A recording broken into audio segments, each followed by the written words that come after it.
Der Chef ist tot. The boss is dead. These 4 chilling words echo from a concrete room. They are not shouted, they are stated, and they signal the end of a 1,000-year empire. The date is April 30th, 1945, deep beneath the rubble of Berlin, in a damp, suffocating concrete tomb called the Führerbunker. One man sits at his post. He is surrounded by the stench of diesel fumes, cheap schnapps, and human despair. His name is Rochus Misch. He is a bodyguard. He is a courier. But most importantly, he is the bunker's telephone switchboard operator. He is the heart that pumps the final dying messages of the Nazi regime. He just heard his boss, Adolf Hitler, say his final goodbye. He watched Hitler and Eva Braun disappear behind a steel door. He waits. The entire bunker waits. The silence is louder than the thunder of the Russian artillery overhead. Then, a single muffled gunshot. Or perhaps no sound at all. Misch himself would later say he heard nothing. But what happened next was the sound of history collapsing. The door opens. A man, Hitler's valet, peers out. He sees Misch at the switchboard. He whispers, "The boss is dead." Moments later, Misch will see the body of Hitler, slumped in a chair. He will see Eva Braun's body, legs tucked up on the sofa. He will watch as they carry the bodies up the stairs to the garden, to be burned. This is the climax. But for Rochus Misch, it is not the end. He will be the last man to see the Goebbels family alive. He will be the last man to hear their final monstrous act. And he will be the absolute last man to leave the bunker alive. This is not the story of a general or a politician. This is the story of the witness, the man who saw everything, the man who held the secrets of the bunker until his death in 2013.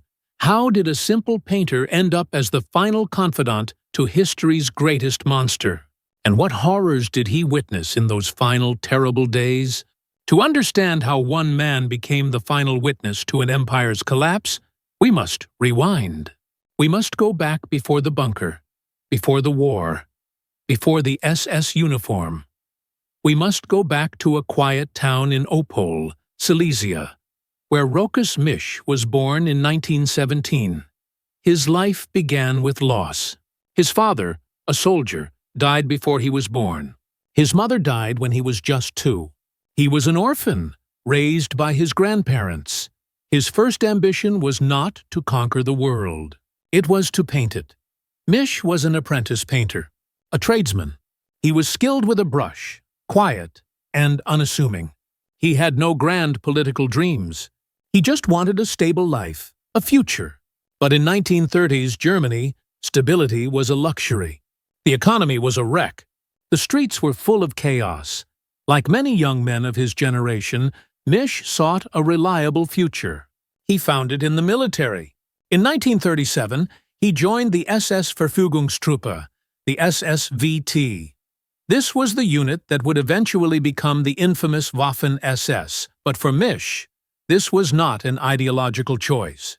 He later claimed he knew little of the party's darker aims. To him, it was a job. It was a secure posting, a smart black uniform, and a sense of purpose. He was physically fit, loyal, and had a clean record. He was exactly what they were looking for. He served in the invasion of Poland in 1939. He was a soldier. He fought. He was wounded in the Battle of Modlin, shot in the chest. He was decorated with the Iron Cross, second class. He had proven his loyalty. He had proven his courage. And this brush with death, is what changed his life. Because he was a decorated, wounded veteran of the SSVT, he was promoted. He was offered a new post, a post away from the front lines. He was hand-picked, along with other politically reliable and physically imposing soldiers, for a new unit. The Leibstandarte SS Adolf Hitler. This was not the army. This was Hitler's personal bodyguard. In early 1940, Misch was brought to the Reich Chancellery in Berlin. He was no longer just a soldier. He was now part of the inner circle. His first job was not glamorous. He was a driver, a courier, a general dog's body. He was the man who opened the door, who carried the briefcase, who stood in the hallway while history was being made inside the room. He was trained to be invisible, to see nothing, to hear nothing, but he saw everything. He traveled with Hitler to the Berghof, his mountain retreat in the Alps. He traveled to the Wolf's Lair, the secret headquarters in Prussia. Misch was not a general. He did not plan invasions.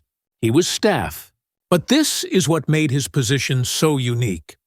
The generals saw Hitler for meetings. The politicians saw him for decrees. Rochus Misch saw him every single day. He saw Hitler in his dressing gown, late at night, in the chancellery.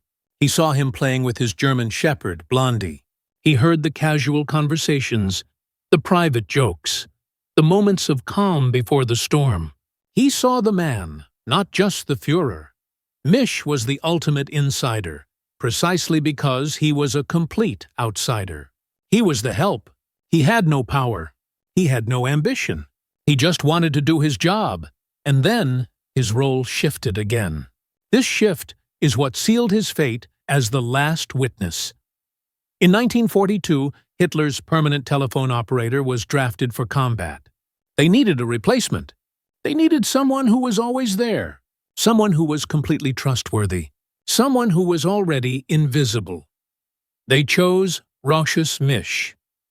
This was, perhaps, the most sensitive job in the entire Reich. Misch was given a tiny, windowless office, no bigger than a closet, right next to Hitler's private study. He was given a chair, a headset, and a web of wires. Rochus Misch became the Führer's personal telephone and switchboard operator. Think about this. In a world before email, before encrypted digital lines, every single message had to go through a human being. That human was Misch.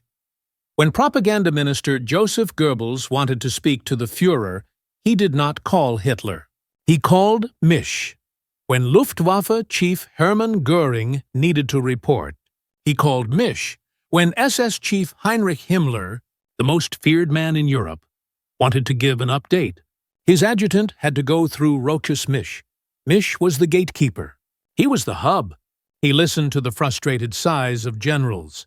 He heard the panic in the voices of regional governors as the Reich began to crack. He heard the lies they told Hitler, and he heard the truths they told each other. He was a living, breathing audio recording of the entire Nazi high command. And he was loyal. His loyalty was not to the Nazi ideology, he would later claim. His loyalty was to his job. He was a professional. He was the man who connected the calls, who delivered the letters, who never spoke out of turn. This loyalty, this invisible professionalism, is what earned him Hitler's complete, absolute trust. Hitler was surrounded by ambitious, backstabbing fanatics. Göring, Goebbels, Himmler, Bormann. They were all rivals playing a game of power. But Misch? Misch was just the telephone man. He was safe. He was reliable. He was a piece of furniture. This reliability would be his curse. It would chain him to his post as the world came crashing down. By 1944, the war was lost. The D-Day invasions had succeeded. The Red Army was a tidal wave, crushing everything in its path from the east. Germany was being squeezed to death. Hitler's world began to shrink. He left his mountaintop retreats. He abandoned his forest lairs. The Allies were bombing Berlin into rubble from the sky. The Red Army was advancing on the ground. The Führer, the man who had commanded all of Europe, was now a cornered animal, and he was forced to move underground. In January 1945, Hitler's entire inner circle, his staff, his generals, and his secretaries, descended into a concrete complex 50 feet beneath the Reich Chancellery Garden. They called it the Führerbunker, and Rochus Misch, the telephone man, went with him. He was given a new switchboard in a tiny room right at the bottom of the stairs. His post was strategically placed between Hitler's private quarters and the main conference room. He was, once again, at the absolute center of the spider's web. But this was not the Berghof. This was not a palace. The Führerbunker was a tomb. It was a two-level concrete box, cold, damp, and claustrophobic. The air was thick with the constant, deafening hum of the diesel generator that provided their only light and air. The walls dripped with moisture. The smell was a mix of diesel, sweat, and stale food. The atmosphere was a bizarre, surreal mix of routine and madness. Above ground, the world was ending. The Red Army was now in the suburbs of Berlin. The city was on fire. The ground shook, day and night, from the constant thunder of Soviet artillery. The bunker itself would physically lift and drop with the force of the largest bombs. But downstairs, in the bunker, Hitler demanded normalcy. Generals would arrive, their uniforms stained with dust from bombed-out cars, to brief Hitler on armies that no longer existed. They would stand over maps, moving imaginary divisions, while Misch sat at his switchboard, listening. He listened as the calls became more desperate, more frantic, more pathetic. A general from the front line, screaming for ammunition, for reinforcements, for anything. A city mayor, begging for evacuation orders that would never come. An SS commander, reporting that the Russians were now 2 streets away. And Misch, with his calm professional voice, would say, "The Führer is in conference," or, "I will try to connect you." He was connecting calls to ghosts. He was patching through messages of total collapse, only to hear Hitler in the next room planning a grand counterattack that would save Berlin.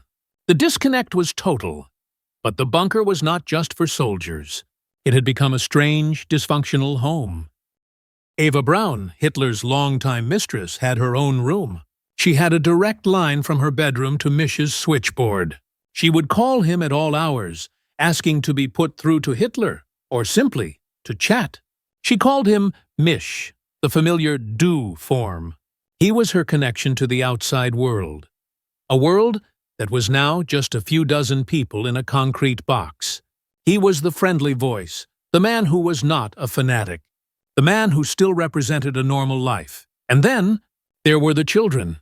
In one of the most bizarre and tragic decisions of the war, Joseph Goebbels, the propaganda minister, had moved his entire family into the bunker.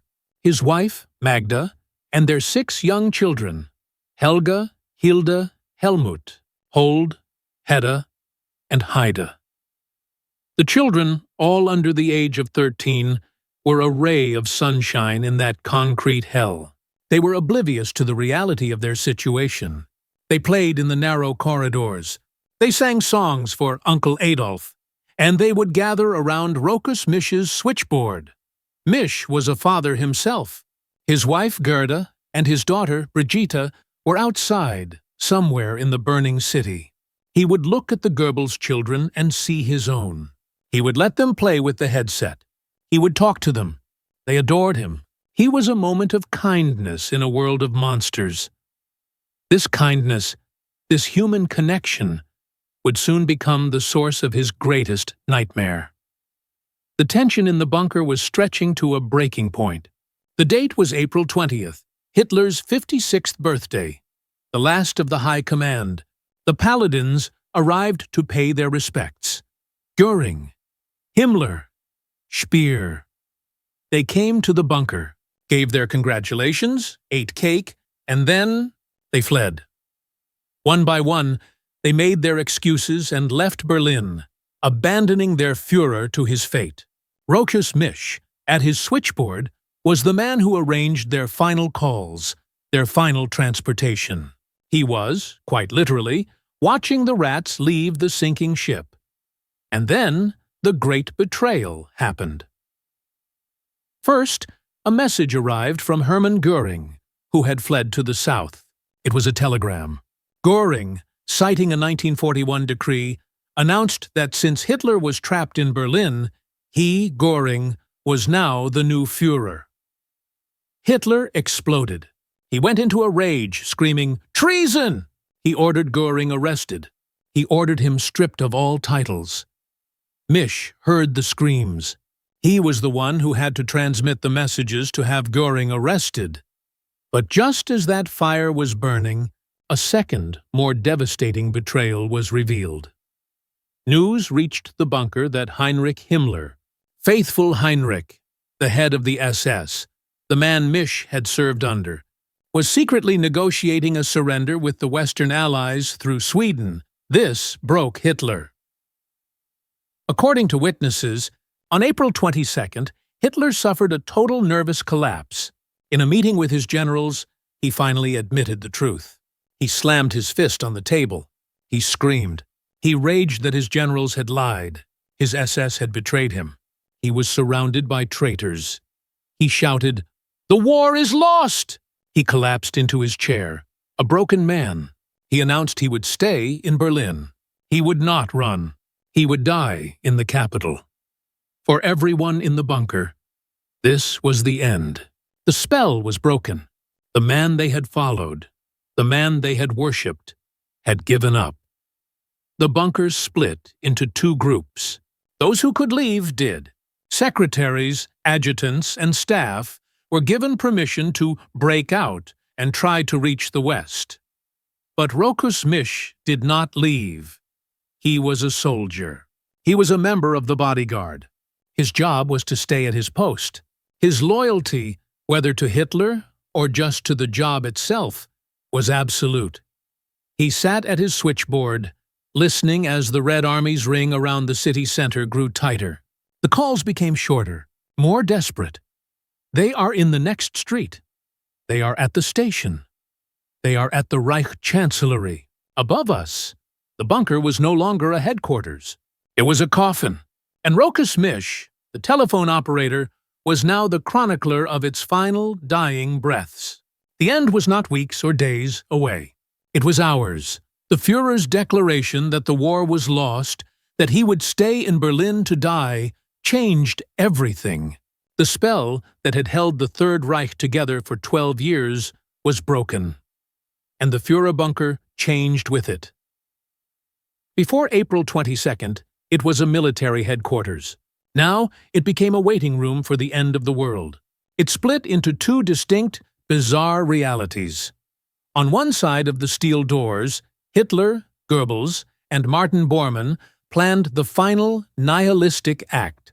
They discussed suicide. They drafted bitter, hateful political testaments. On the other side, in the upper bunker, in the canteens and corridors, a different kind of madness took over. With the leader having given up, the staff gave up too. A frantic, desperate gallows humor emerged. The remaining adjutants, secretaries, and guards who had been living under intense, terrified discipline suddenly snapped. The stores were opened. The finest champagne, the rarest brandy, the boxes of cigarettes, all were consumed in a non-stop party. Loud music was played. People who had been formal colleagues just days before were now drinking, dancing, and smoking, their laughter echoing manically through the concrete halls. And at the center of it all, at his switchboard, sat Rochus Misch. He was the sober eye in this hurricane of despair. He watched the adjutants he respected, the secretaries he knew, descend into this final, desperate hedonism. He was still a soldier. He was still on duty. His job, however, had become surreal. He was no longer connecting generals to the front line. The front line was now the garden, 50 feet above his head. His calls were now almost exclusively internal. He connected the Goebbels' quarters to Hitler's study. He connected Martin Bormann's office to the canteen, trying to find a drunken adjutant. He was the witness to the bunker's two faces, the face of cold, fanatic suicide and the face of hysterical, drunken collapse. In this chaos, Misch found himself drawn more and more to the only island of perceived innocence, the Goebbels' children. He was a father himself, worried sick about his own wife and child in the city. He would see the 6 children, led by the eldest, 12-year-old Helga, playing in the corridor right outside his switchboard. They would sing songs for the soldiers. They would ask Misch questions, playing with his headset. He saw their mother, Magda Goebbels, as a cold, distant figure. She was a fanatic, loyal to Hitler in a way that seemed to transcend her own humanity. Misch watched her, a woman of high society, now trapped, her face a mask of grim determination. He heard the stories. He heard how Hitler's inner circle, including the pilot Hanna Reich, had begged Magda to let them fly the children out of Berlin, to save them. And he heard Magda's cold, final answer. No. She had said, "Any world that exists after National Socialism is not a world worth living in. My children do not deserve to live in that world." Misch, the father, could not understand this. He would give the children small treats. He would talk to them, a moment of warmth. He did not know he was talking to ghosts. Then, the final desperate betrayal hammered the nail into the bunker's coffin. A message arrived at the switchboard. It was a Reuters news report picked up by a listening station. Heinrich Himmler, faithful Heinrich, the head of the SS, the man whose organization Misch belonged to, had been caught. He was not caught by the enemy. He was caught by the news. Himmler was secretly negotiating a complete surrender of all German forces to the Western Allies behind Hitler's back. He was offering to save himself while his Führer was trapped in Berlin. When Misch passed this message on, the resulting explosion was unlike anything he had ever witnessed. Hitler's rage at Göring had been a fire. This was a nuclear meltdown. He screamed. He raged. He cursed Himmler as the most loyal and faithless of all traitors. His entire world, his entire belief system, was built on loyalty. And now, his last and most loyal paladin had stabbed him in the back. This betrayal seemed to trigger the final act. Hitler had been betrayed by the Air Force, Göring. He had been betrayed by the SS, Himmler. He had been betrayed by the army, his generals. Only one person had been completely, unequivocally loyal. Only one person had traveled from the south of Germany into the burning city of Berlin, just to be with him at the end, Eva Braun. On the night of April 28th, as the Soviet artillery shook the very ground, Hitler announced his final decision. He was going to reward Eva Braun's loyalty. He was going to marry her. The bunker was thrown into a surreal flurry of activity. This was not a military order. It was a wedding. A city councillor, Walter Wagner, was found. He was a low-level Nazi party official who was, at that moment, fighting in a Volkssturm unit just a few blocks away. He was pulled out of his foxhole, covered in dust, and brought down into the bunker. Rochus Misch watched it all from his switchboard, just yards away. He saw them assemble in the small map room.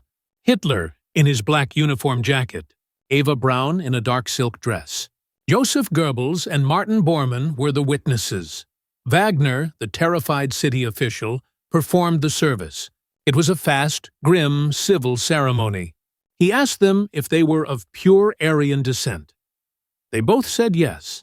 They exchanged rings, and just like that, at approximately 12:30 a.m. on April 29th, Eva Braun became Eva Hitler. Misch watched them emerge.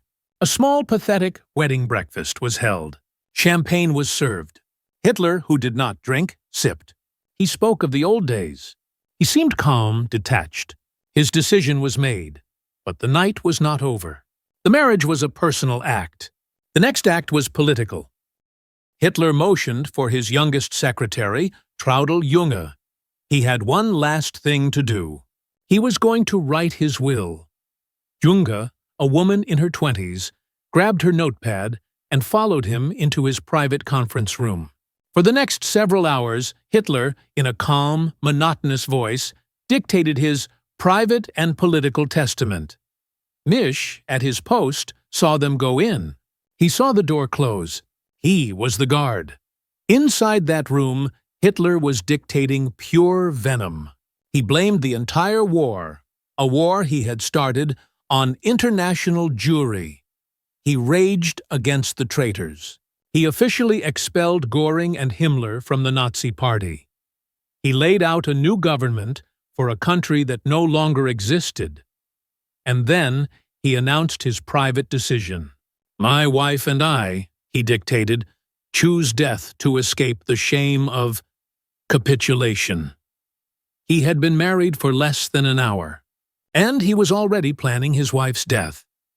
As dawn broke on April 29th, the bunker was heavy with this new, final knowledge. The wedding had happened. The will was written. Now, there was only one thing left to do. But Hitler had a problem. He had the cyanide capsules. They had been provided by the SS, by Himmler, and Hitler was now consumed by a new paranoia.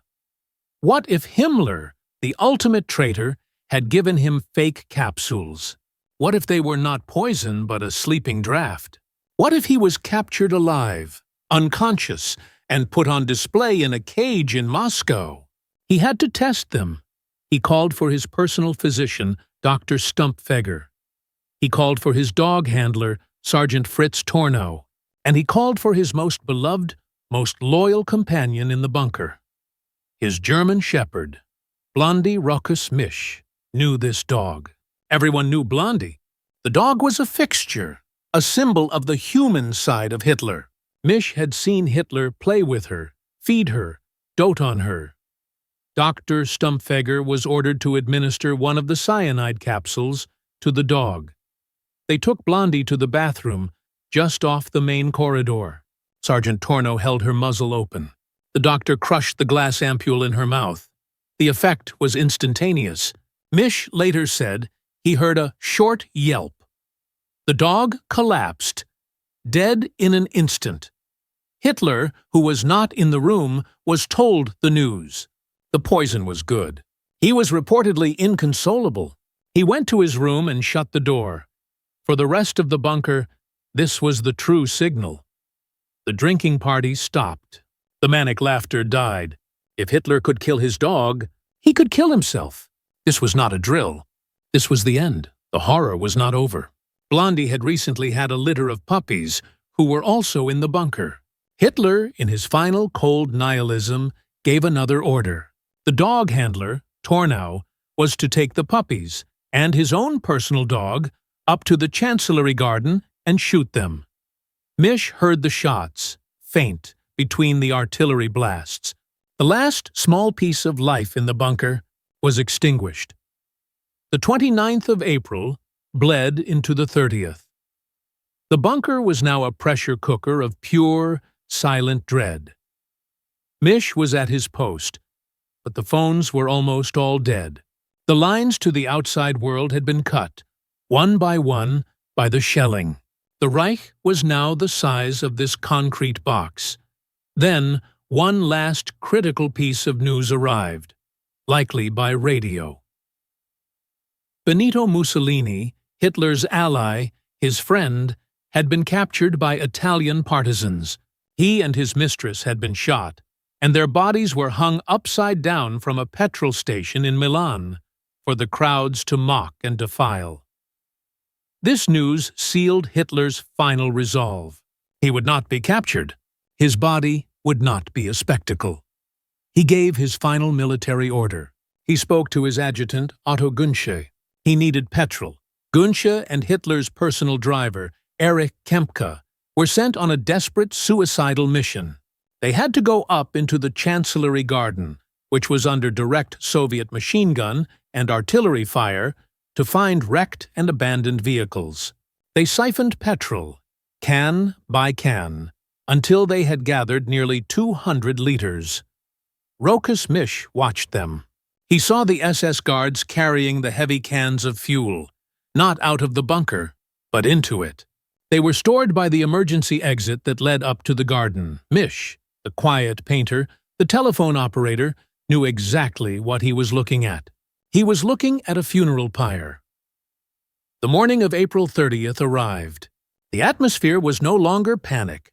It was quiet. It was resolve. Hitler had a brief, final lunch of pasta. At approximately 2:30 p.m., the word was given. The Führer was going to say his final farewell.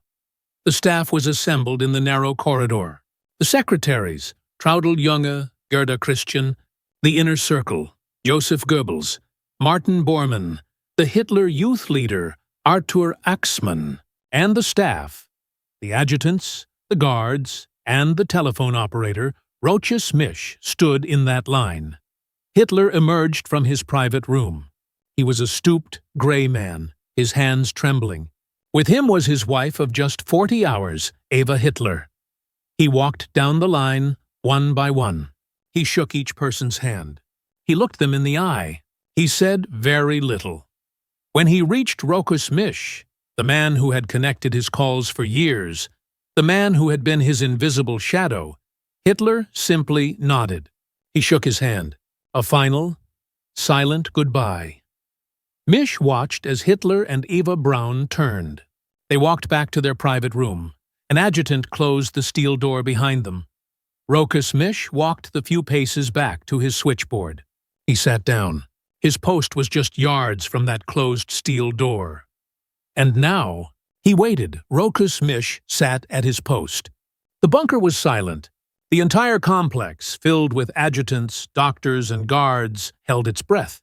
The only sound was the constant dull vibration of the diesel generator and the distant rhythmic thunder of the Soviet shells. Misch's gaze was fixed on the steel door to Hitler's private anteroom. He was just yards away. How long did he wait? 10 minutes? 20? In that concrete tomb, time had lost all meaning. Then, the silence was broken. A commotion came from the corridor. Heinz Linge, Hitler's personal valet, emerged. He had a look of controlled panic. He walked to the closed steel door. He hesitated. Then he opened it. Linge went inside. He was in there for only a moment. He came back out, his face pale, and closed the door. He walked a few steps and found Martin Bormann, the powerful head of the Chancellery, who had been waiting. Linge leaned in and whispered to Bormann. Then, someone, Misch was never sure who, perhaps Bormann, perhaps Linge, walked towards the main conference room where the adjutants were gathered, and that is when Rochus Misch and the rest of the bunker heard the 4 words that ended an era. Der Chef ist tot.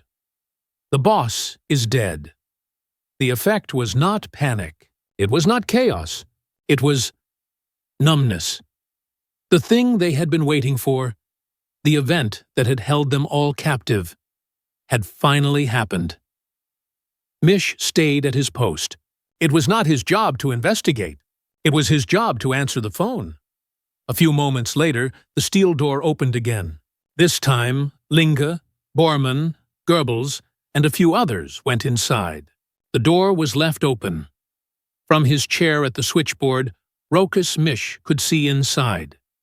He described the scene later with the flat, emotionless detail of a man still in shock.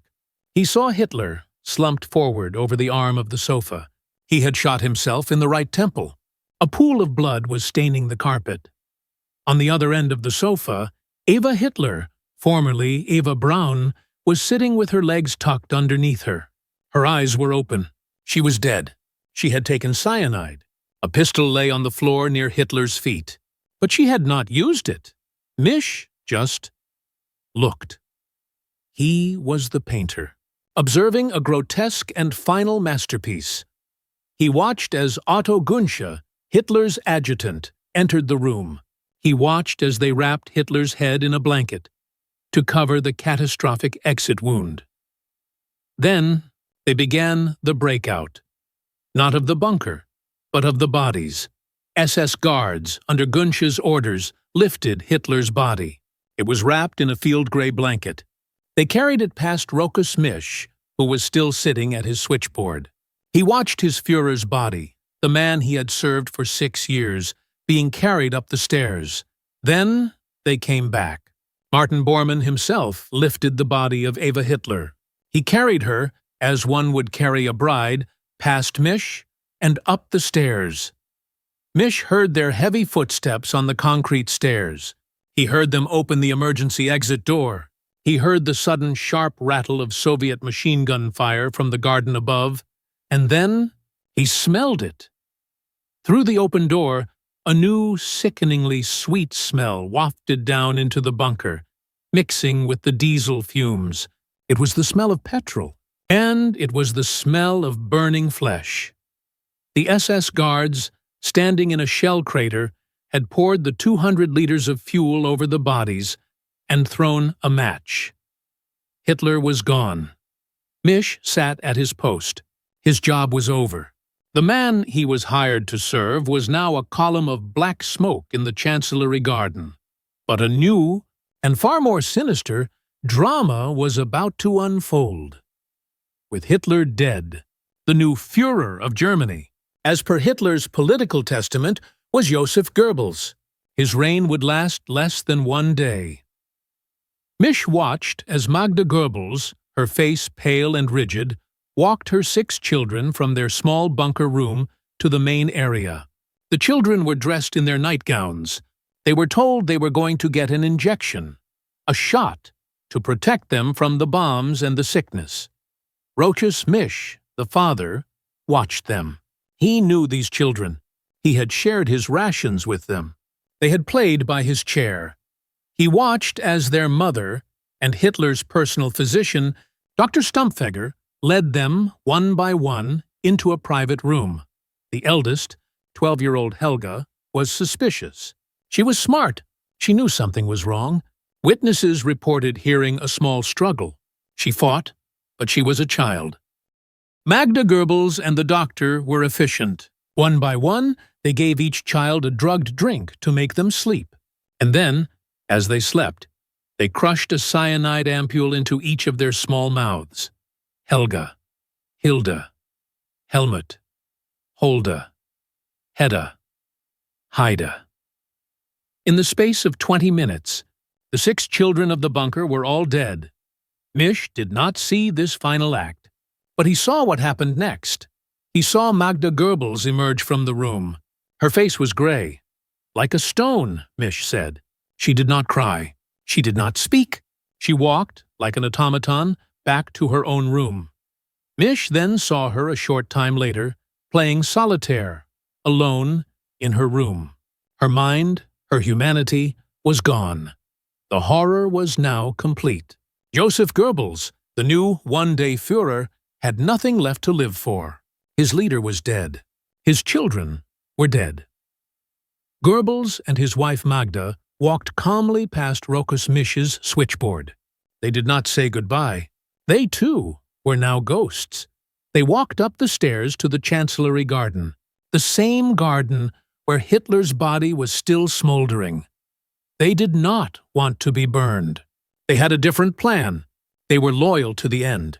They would follow their Führer's example, but with their own twist. They stood in the garden in the middle of a global war as Soviet shells exploded around them. They ordered their SS adjutant to do one last job. They took cyanide, and as the poison took effect, the adjutant shot them both in the back of the head. Their bodies were then set on fire. In the bunker, Rochus Misch was now almost completely alone. The Führer was dead. Eva was dead. The Goebbels family was dead. Bormann, the adjutants, the secretaries. They were all now planning a mass breakout. Their new plan was to flee the bunker, try to get through the Soviet lines, and escape Berlin. The gallows party was over. It was now pure animal panic. They formed groups. General Mohnke, the military commander, organized the first group. Traudl Junge, Hitler's secretary, joined them. They grabbed weapons, food, and water. They came to Rochus Misch, still at his switchboard. "Misch," they said, "come with us. It's over. We are breaking out." And Rochus Misch said no. He was a soldier. He had not been relieved of his post. His loyalty, whether to a dead man or to the abstract concept of duty, was absolute. He was the switchboard operator. He would stay at his post. He watched the first group run up the stairs and out into the chaos of Berlin. A second group formed. More generals, more staff. Again, they urged him to come. "Misch, it's madness. You will die here." Again, he said no. His loyalty was so profound, so ingrained, that it had become absurd. He was a telephone operator in an empty building with no one to call, surrounded by 1,000,000 enemy soldiers, and he would not leave his chair. He sat there alone for hours. The bunker was now truly a tomb. The diesel generator, its fuel finally running out, sputtered and died. The lights went off. The only illumination was the emergency backup, which cast long, terrifying shadows. The only sound was the silence. The artillery had, for a moment, stopped. And then a new sound, a sound he had been dreading. Footsteps, heavy boots, coming from above. Not from the garden exit, but from the Reich Chancellery itself. The Soviets were in the building.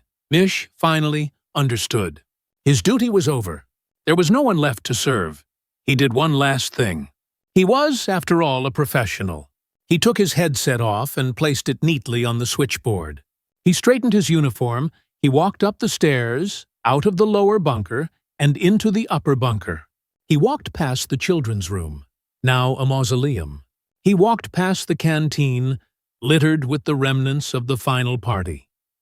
He walked to the exit, into the ruins of the Chancellery. He was the last man. Everyone else was dead or had fled. He stepped out into the daylight. It was May 2nd, 1945. He was blinded. After months underground, the light was a physical pain. The city, his city, was gone. It was not a city. It was a hellscape of jagged ruins and black smoke. He was almost immediately captured by Soviet soldiers. For the Russians, finding a man in a pristine SS bodyguard uniform, climbing out of the Führer's personal bunker, was like finding a mythological creature. They did not believe his story. Rochus Misch, the man who just wanted to be a painter, was now the most valuable and most suspected prisoner on earth. He was flown to Moscow. He was taken to the infamous Lubyanka prison, and he was personally interrogated by Stalin's top secret police generals.